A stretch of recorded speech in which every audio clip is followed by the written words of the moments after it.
lost mine in the sand. Where will you stand?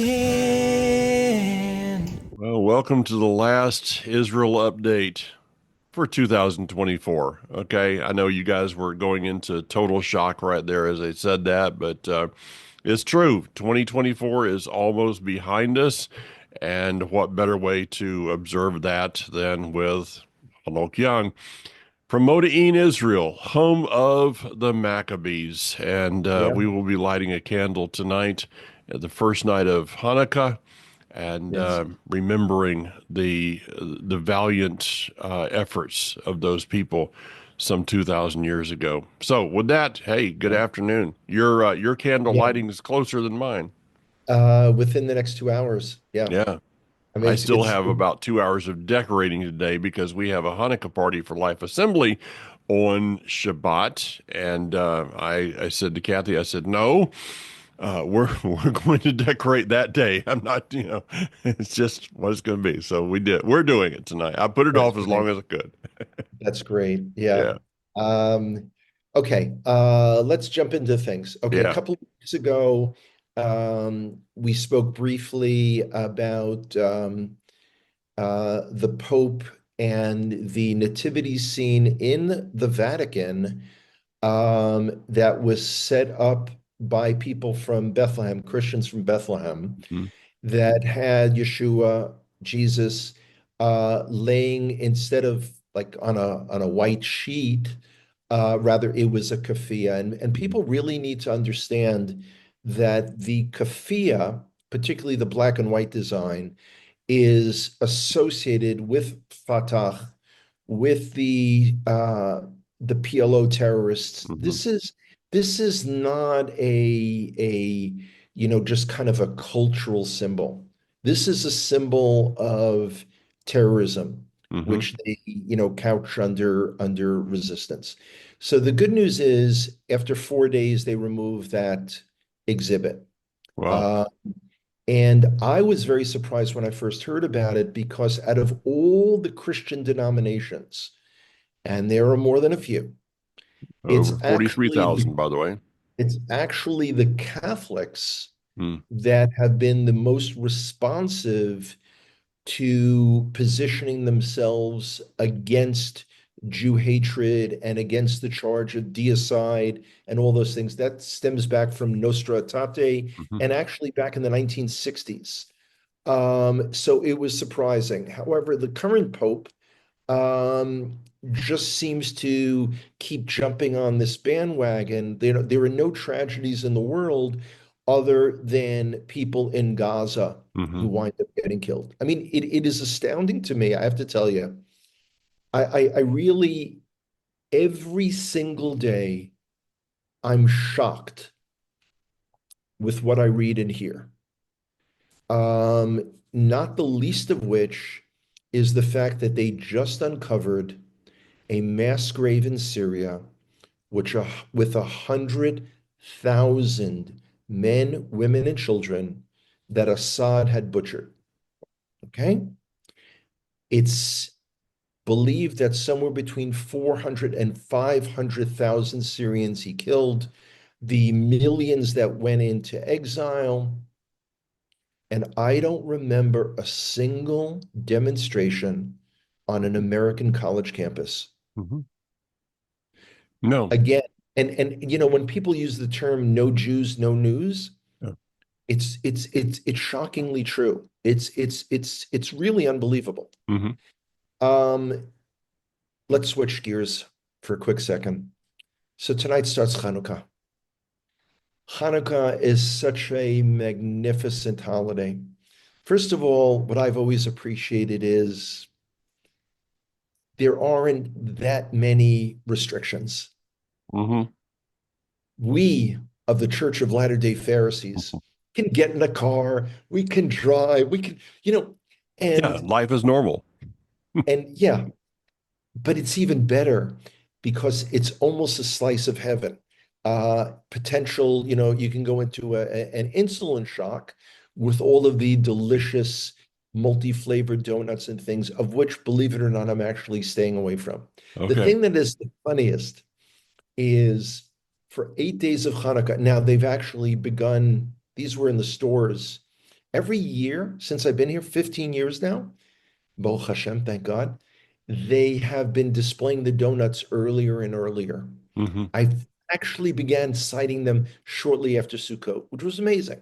Well, this is in keeping up with the traditions of America that the holidays are. Commercialism. Yeah, we're pretty much starting next year. Christmas is going to be right after July 4th, I think it is. So, Well, what they'll do is they'll take July 4th, Labor Day weekend, Thanksgiving, Black Friday, and just push it all yeah, into one. yeah. For the needs of retail, not Hmm. spirituality. Yes, of But the course. thing that's amazing is after the eighth night, you can't find a donut in our entire country. It's the most bizarre thing. Okay, so what's going on in Israel? Well, last night, for the second night in a row, we had alerts here in Modi'in. Yeah.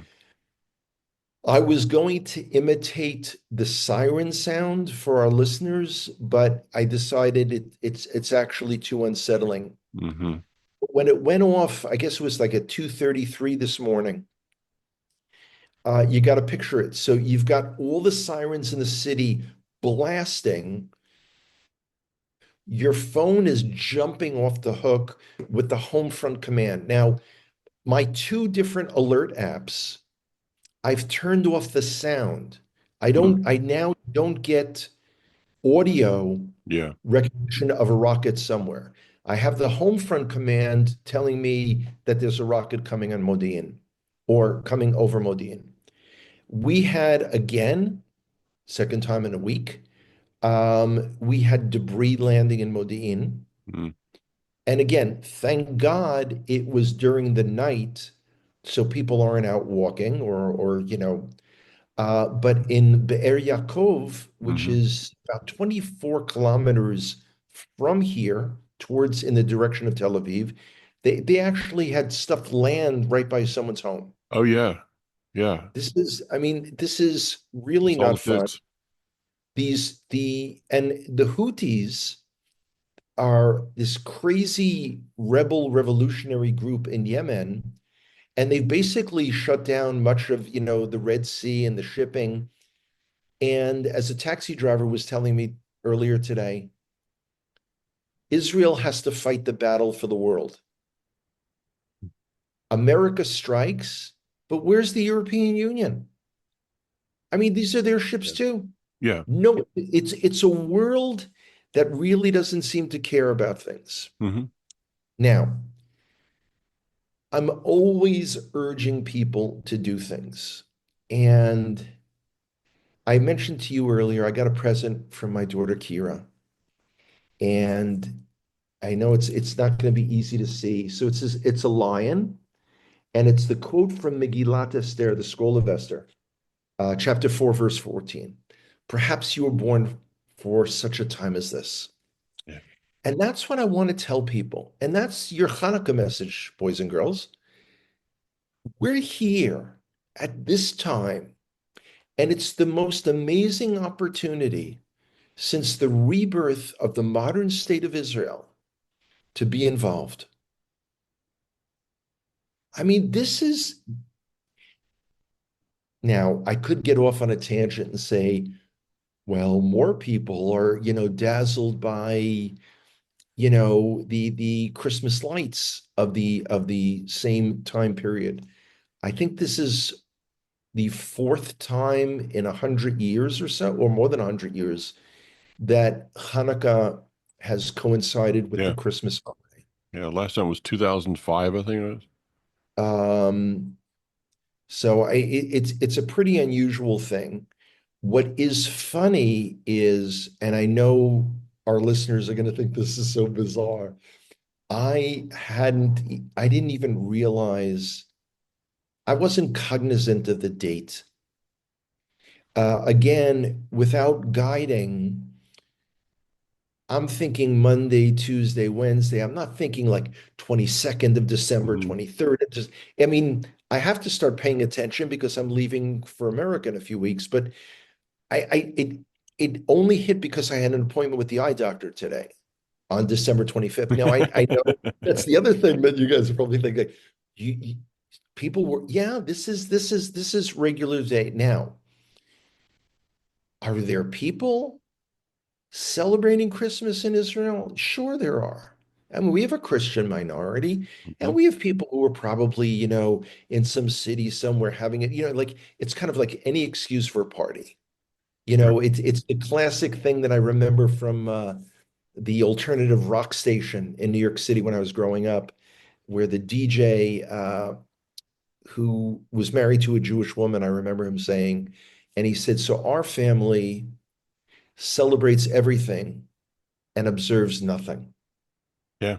Well, that's a great way of putting it. Yeah. Yeah. Yeah, and that's unfortunately, and that's what we were talking about off air. Some things are best not Yeah. shared with our Yeah. listeners, Yeah. That's true. of people who are just, involved in other things. Hmm. Because, and I got to tell you, when this is all sorts out here in Israel and the airlines come back and people start coming, it's like if you weren't there in your heart and in your actions for Israel during this war, don't bother to come afterwards. Hmm. You know, if you had no room in your head, in your heart, and in Or your in your wallet, inn. yeah, then and again, I'm saying this as a tour guide. Don't Yeah. come.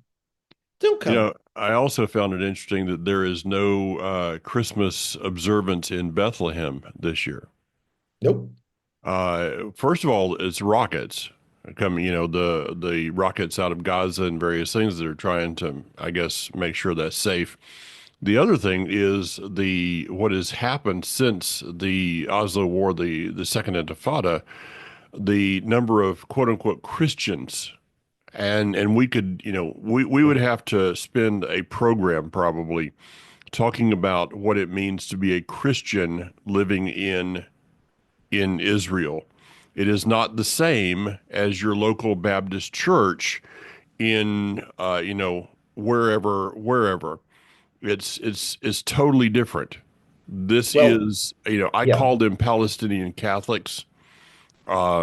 Their observance to me is just I don't even like to go into their stores and stuff with the halos and all of these things, but in Bethlehem the Palestinians have driven those Christians out.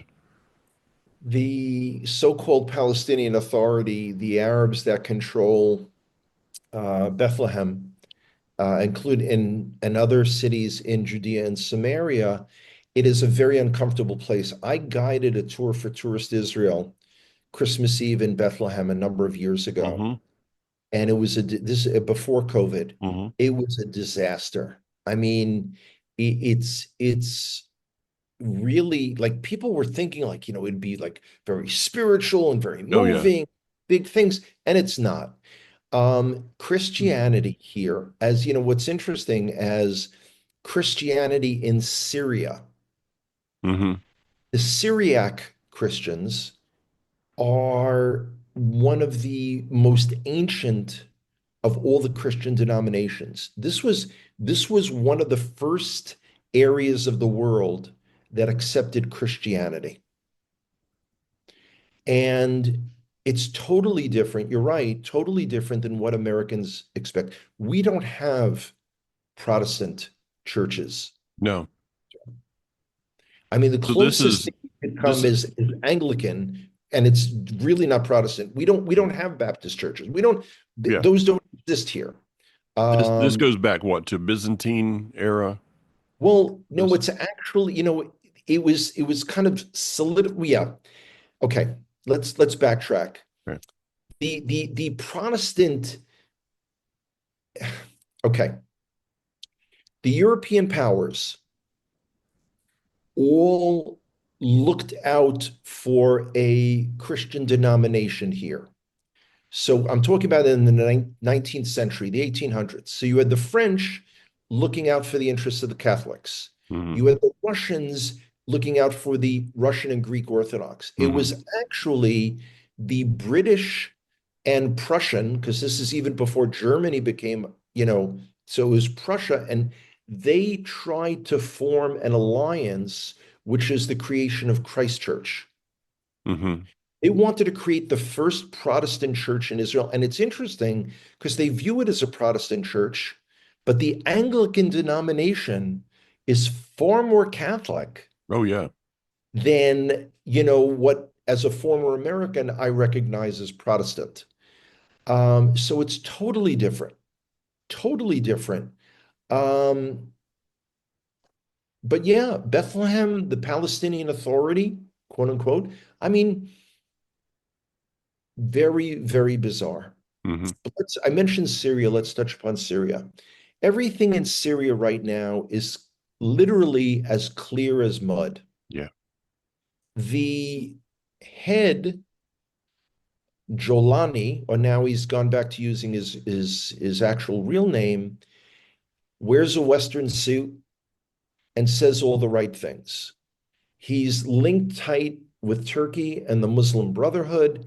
This is not going to be good. This is not the tremendous thing is that we wound up taking out most of their offensive weaponry, what Hmm. they could threaten. Now, they're going to get more. Remember, they border Turkey. Yeah. There's no way we can stop that. I also read something, it was an account of how our Navy, see, this is the other thing. I know people geographically can't picture things, but Lebanon is Hmm. north of Israel on the Mediterranean side. But Syria is a tremendous mass and then goes around it. So north of Lebanon is also Syria, Hmm. not just to the east of it. So we had to go past the entire coast of Lebanon to attack all of the Syrian missile boats. Now, that was amazing that we were able to do that. What's even more amazing is a couple of former members of Mossad came out talking about the pager Yeah. explosions, pagers and walkie-talkies. Yeah. And what they said was interesting. They intentionally didn't put in enough explosives, Hmm. kill everyone. They wanted to maim them. They wanted them to be seen in hospitals and as invalids, as a warning. Really, really interesting approach because you have to remember in dealing with Arab society and in dealing with Islam, you've got to see it the way they see it. Hmm. That's why this idea of, a temporary truce is just until they can get strong enough to, God forbid, defeat us. Yeah. It's the Hudna. Yeah, That is not about peace. It's about wait. I need to rearm. Just a second. Quit shooting at me so I can put another mag in my pistol. yeah, That's kind of the way yeah, that it should be looked yeah. at. Yeah. With all this stuff going on, Syria. I know that we just went past the mark of the Iranian hostages of the days that they were held versus the hostages in Israel. Hanok, the world, as far as from an American focus view, is about to change dramatically. 7 days from now, we have a new Congress, a new House, new Senate, all of that. And then coming up on the heels of that, then is the inauguration of Trump. Right.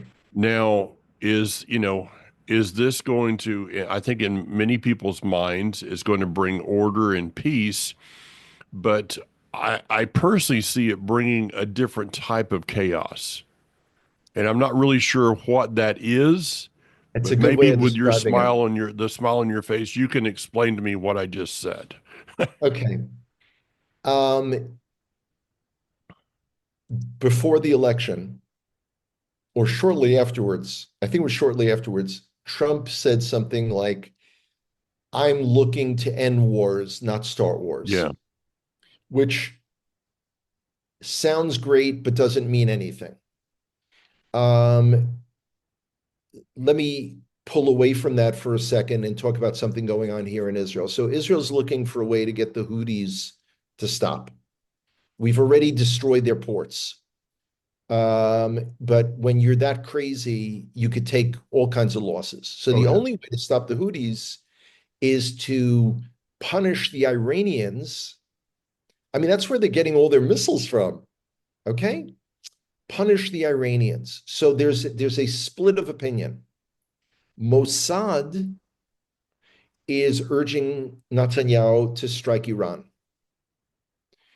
Tzahal, the IDF, is urging us not to and to hit the Houthis. Mm. Just keep hitting them. Netanyahu, who has always been notorious for failing to make decisions and be decisive, um, there are media in Israel that are suggesting that he's waiting for Trump. Hmm. Now, I don't think that Trump's going to, come galloping on a giant white horse, with a big sword and, but you never know. Trump is totally unpredictable. There are reports that he's talking about, some kind of, negotiations with Iran. You never know. You never know. But things are not going to settle down worldwide. Um, you have to understand, we in Israel are fighting the battles against the jihadists on behalf of the entire world. Yeah. It's not just Europe that's in danger of jihadist extremism. You look at America. Hmm.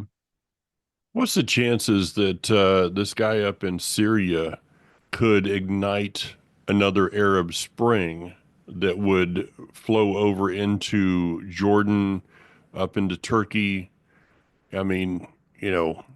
Okay. Jordan is a weak link. Hmm. Abdullah, has a majority population of Arabs that are related to the Arabs in Judea and Samaria. Yeah. Again, remember this was one entity, even under the British Mandate until 1922, when Hmm. they created this Hashemite kingdom of Jordan.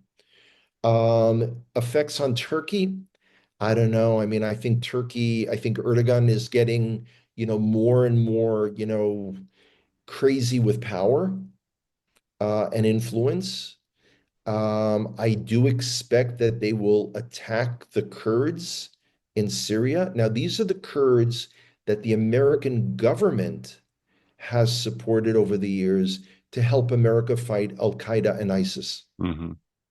So this is really what it is like all of a sudden you've got the major dangers gone, but you've got to look around and see that there are other dangers. Hmm. But and again, I come back to Hanukkah. We were able to rededicate the temple after a couple of years. And, we were able to send to Modi'in to press more olive oil to come back and all that wonderful stuff. But the war in totality took 33 years. And there wasn't that much of a long period of Jewish independence before, the Romans came. Hmm. Yeah. So, it really is a cause for concern. It is. It is. There's so much going on, and none of us really know where it's going to be, where this is going to, how it's going to play out, getting from here to our what we believe to be a common destination. But one thing is, I think for this Hanukkah, and this is true for every Hanukkah, where do you stand? It's This is that it. song from a mutual friend Josh Waller. There's a line in the sand. Where are you going to stand? And I just don't feel this is a time in history to get caught with, 1 foot over on this side and 1 foot over on that side, because that line in the sand is going to probably swallow you up. Yeah. That line could end up becoming the next Korah um, split in the earth. So it's a time to figure out, where do I stand, and what is there a limit to my conviction to stand there? Agreed. We'll see. Absolutely. We'll see. All right. Anyway, I want to wish you and the family and all of our friends in Life Assembly a meaningful, joyous, and inspirational Hanukkah. It's time to be Maccabee inspired. It's time to fight against all odds Yeah. and make it happen. Yeah. And the fact that you're not eating donuts, well, that's your choice, but I've given instructions to Marky that though she has never made a donut in her life, I'm really hoping that after this Shabbat, she will never be able to say that again. Sounds like a good plan to me. Best one I could come up with. All right. Excellent. Take care, Mike. See you next year, Regards. man. That's right. Take care. Bye-bye.